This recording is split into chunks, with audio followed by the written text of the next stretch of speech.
And thanks for being with us on this Monday evening, February 13th, as we recap what happened in the courtroom today in the Alec Murdaugh double murder trial. The former disgraced attorney now accused of shooting and killing his wife Maggie and son Paul in June of 2021. After we go over today's testimony, there was a lot of it. We're going to be joined by two criminal defense attorneys for their take on the latest developments in this trial today. The trial resumed today with two jurors being released after they tested positive for COVID. They've been replaced by two alternate jurors. Judge Newman decided against a request to delay the trial for a few days to prevent more jurors from getting sick, however, encouraging those in the courtroom to wear masks. Now, before testimony started this morning, prosecutors told the court they have received new information they want to introduce.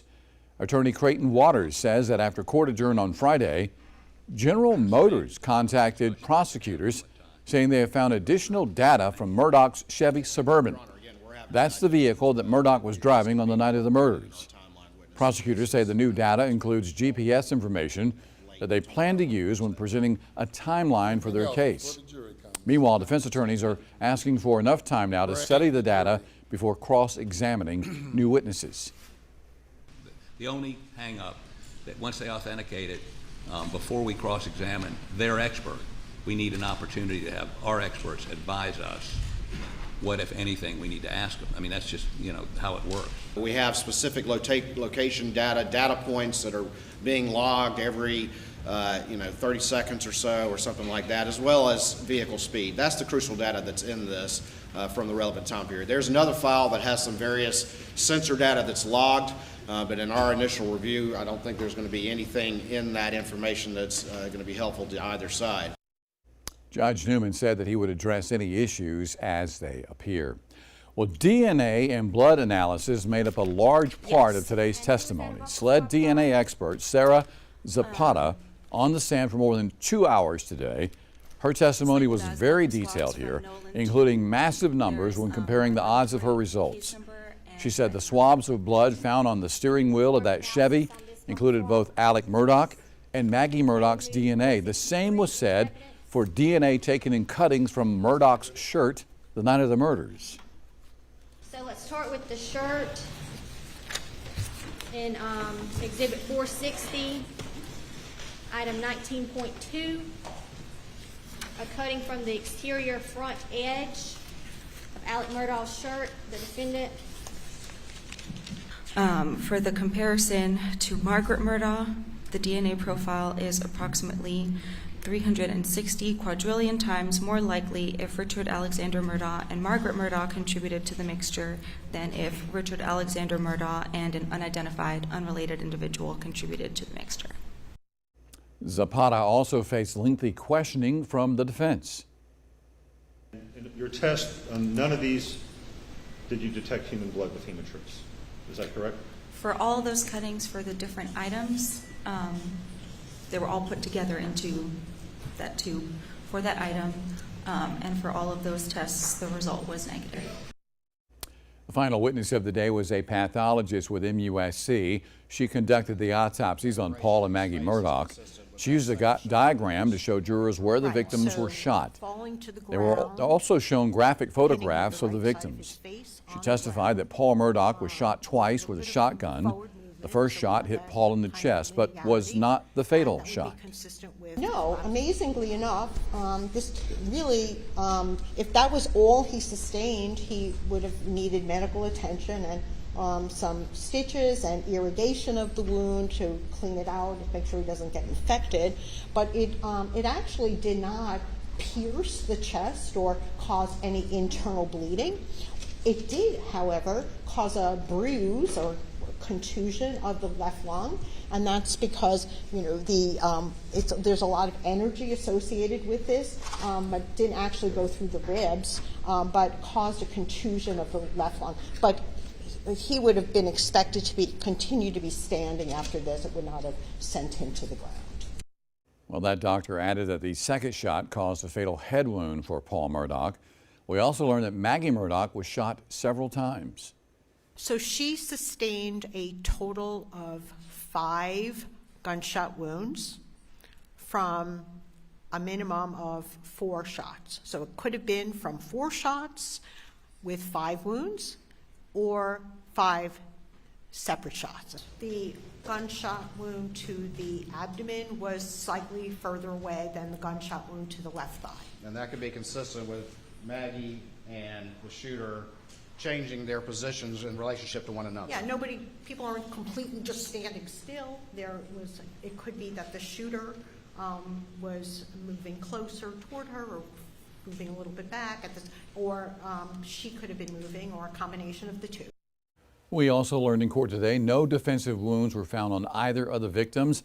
The autopsy showed they had recently eaten a meal together. No drugs, no alcohol were found in their systems other than caffeine. All right, we're going to be joined now by our 2 legal experts for their take on today's development. We have Luke and we have Ryan Sheely. Guys, thank you so very much for your time. Thank you. Lots of testimony today. Before we dive into it, let me talk about the significance of 2 jurors with COVID and what this means for the trial, if any. 2 alternates taking their place. Right, well, they're dwindling, and you got to have enough alternates. I think we started with 6, which is an abundance of caution type thing. We were down 1 last week due to some other reasons. We're down 2 today. And it was fascinating to see both the defense and the state kind of want a pause, maybe wait until Wednesday to kind of test again for COVID. But Judge Newman wasn't having that. He's the type of judge, based on our experience, who likes to keep the trial train moving, a tight schedule. And so you get in a situation right now where we've got 3 alternates, and if there was some type of COVID spread, we could be forced to really dwindle in numbers, and it might be bad news for the trial if it gets that route. Fingers crossed it doesn't. Your take, Brian? Yeah, we had a juror get released in our last trial with Judge Newman in December, kind of later on in the trial, very much like this, and Judge Newman is very much wants to utilize all alternates. That case was much shorter, but yeah, we are down to 3. And if an outbreak happens or we just run out of alternates and we start losing our jury, then we may be forced to think about the next step, which is a mistrial, which nobody wants. There was a request, I think, to basically put a pause on the trial for a few days while they waited to see if this was going to be a bigger problem. Yeah, and I think initially Creighton Waters and Dick Harpootlian were both in agreement. I think before they actually realized that Judge Newman had released the 2 jurors, they were saying, well, let's kind of keep them in fold, let's monitor them, let's take a pause and make sure we don't lose too many other alternates or even jurors themselves. And Judge Newman says, no, we're going to proceed, we're not going to delay, and we'll deal with what we deal with. So interesting to follow. I know we've been talking about a lot of circumstantial evidence in this trial, but a lot of DNA and a lot of blood evidence was introduced today by SLED and their expert on the stand today. How big of a deal is this going to play into the trial? I mean, can they for sure say that this blood, this DNA evidence, this came from the night of the murders? Well, it's really fascinating. You heard from a serology expert, you heard from the DNA expert herself. And of course, the big takeaways were that the shirt that Mr. Murdaugh was wearing, the white shirt, has no human blood on it whatsoever. So score 1 point for the defense bucket. But you had lots of various points of DNA of both his wife and his son, but were explained by what we call touch DNA, when you touch something and leave skin cells. So now you had some DNA for the state. Of course, Maggie's DNA through blood on his steering wheel, as well as his own DNA, which of course the defense wants to explain as he's checking on, his wife, and then he's getting in his car and driving up and, getting a shotgun and things of that nature. So they both scored some points. Big takeaway for the defense is no DNA in that famous blue raincoat belonging to Mr. Murdaugh. So as much as they really wanted to tie that to the scene, it doesn't really appear that he touched it, at least that the science can discern. So that was fascinating. A lot has been said about that Chevy Suburban and whatever movements they can track Murdaugh with that night. Today, this development that General Motors says, oh, wait a minute, we might have some additional information. I know, Brian, you've got some thoughts on that, don't you? I do, JR. We had the FBI analyst that kind of cracked the Chevy's computer, which gave us a lot of data on when it's in park, when it's not in park, that kind of data, and we could kind of base it to help with the timeline. And FBI was basically saying GM did not give us any information on the OnStar data. We're talking about the GPS tracking data. And apparently GM was listening, because first thing this morning, Creighton Waters said, hey, Judge Newman, we've got an issue to take up here. We got a call from GM. They're turning over this information immediately. We've sent it right over to the defense team. And I think that was surprising to everybody. And what the defense team wants their expert to look at it. That was made clear. Right. Creighton Waters is kind of to fast track that. It's all stuff that's, he's a very savvy, experienced prosecutor. It's all stuff that tracks with and corroborates our initial testimony, but of course the defense team wants to look at it. This could be critical. I mean GPS data is a lot more specific than in park, not in park, and the cell phone information we have with the triangulation is more broader. So this could be very specific. It'll be interesting to see how it plays out, but certainly it seems like the state is going to dive into it, authenticate it through a GM representative, and then kind of dive into the data and what it means. And the defense is going to have to be prepared for that. And I imagine they're burning the midnight oil looking at that information. Well, the state obviously thinks it's big enough to want to make it a late ad, even if it means extending their case another day or so, right, Luke? Yeah, I think Brian's right. It's going to be some pretty specific OnStar GPS tracking data that they hope really corroborates their timeline, just solidifies it in stone, so that there's very little wiggle room for Mr. Murdaugh. So that's probably what they want to do, and it's worth it to them. And of course, the defense is going to hold their hands up and say, well, we need a chance to look at this, and they'll get their chance. Just won't be much. Right. Late today, the pathologist from MUSC on the stand with some pretty graphic details. I know some of our staff members in the newsroom were listening to that testimony as it was coming down, and it made them sick to their stomach just to hear some of the things that were being said on the witness stand. Has to be tough for a jury in there right now listening to how Paul Murdaugh died. First shot, not the fatal blow, but the second shot, the fatal blow to the head. But again, I am not going into the graphic detail here that was given on the witness stand today. It got pretty graphic, right? Yeah, JR, it really did. And at this point in a trial, when the pathologist ultimately comes in, it's always emotional. I mean, it's technical, it's highly technical. The state and defense can really extrapolate a lot from it. But it has this emotional element to autopsy photographs are revealed. Not all of them. I mean, that's kind of a pretrial matter, but they're going to be graphic. I think the takes from today concerning the pathologist's analysis of Paul was that we had 2 shots and one was fatal. His arms were down when he was shot. She was able to determine that based on the shotgun shells and the positioning of his arm. It was pretty clear, so his hands were not up, and there were also no defensive wounds, meaning he wasn't trying to deflect or repel an attacker. Often when you're engaged in a struggle that is coming, you're trying to deflect and protect yourself. So none of that defensive wounds, which seemed to indicate he was shot while very much surprised. That was my next statement I was going to make. Obviously, this points to him being very surprised or taken aback by whoever fired the shots at him. There's been some talk by Alec Murdaugh, this might have been payback for the boating accident with Paul Murdaugh. But the testimony today clearly shows that Murdaugh was maybe surprised, very taken aback by what was happening in that dog kennel area. Very much so. I think if I'm the defense team, I'm saying he was surprised. It wasn't someone that he was familiar with. He didn't even know about it before it happened. There were no defensive wounds. And also the stippling, which was present off of the gunshots from the shotgun, you have to be within 3 feet to have that gunshot residue on his person. And so that shows it was a very close encounter, no defensive wounds, and he was most likely surprised. Shot with a shotgun, Luke, and I believe Maggie Murdaugh shot with a rifle, shot at least 5 times from the testimony we heard today. Right. I found that very interesting. That was the first time we really learned about the mechanism of her injury. And we know from prior testimony that there were 6 blackout shell casings found around her. And so we heard the pathologist say that we had 5 entry wounds. She also said the wrist wound could have been a through and through, maybe for 4 entry wounds.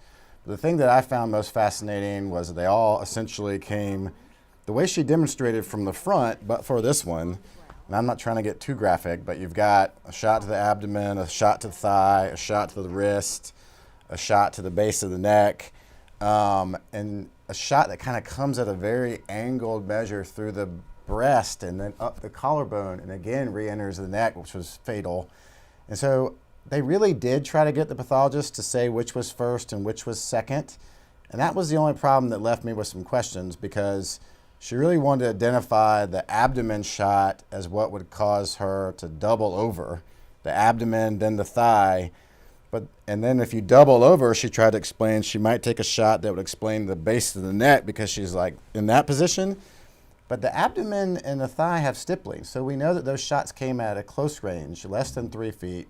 The others did not. So when you have an assailant, in my view of a crime scene, they're closing the gap, they're approaching their victim, you know, they're not going to then back away. So it doesn't make sense to me that you'd have those shots first. Those would be the last shots, because someone's getting closer and providing stippling at the very end. So I don't know exactly how it panned out, but you had 2 shots that were fatal, the rest were not, and very interesting stippling kind of analysis on it. And again, no defensive wounds on Maggie. Right, right. Some very disturbing testimony from the pathologist, so much so that Judge Newman took a break. He let the people in the courtroom basically gather their thoughts, I suppose, for a few moments, maybe just stand, maybe just kind of accept what they just heard from the witness stand. And at several times, Alec Murdaugh seemed to be shedding tears. He seemed to be visibly upset by what he was hearing in court today. Gunshot wounds. Right. I mean, we've seen him get upset throughout the trial. I would say this is the most we've seen him get upset.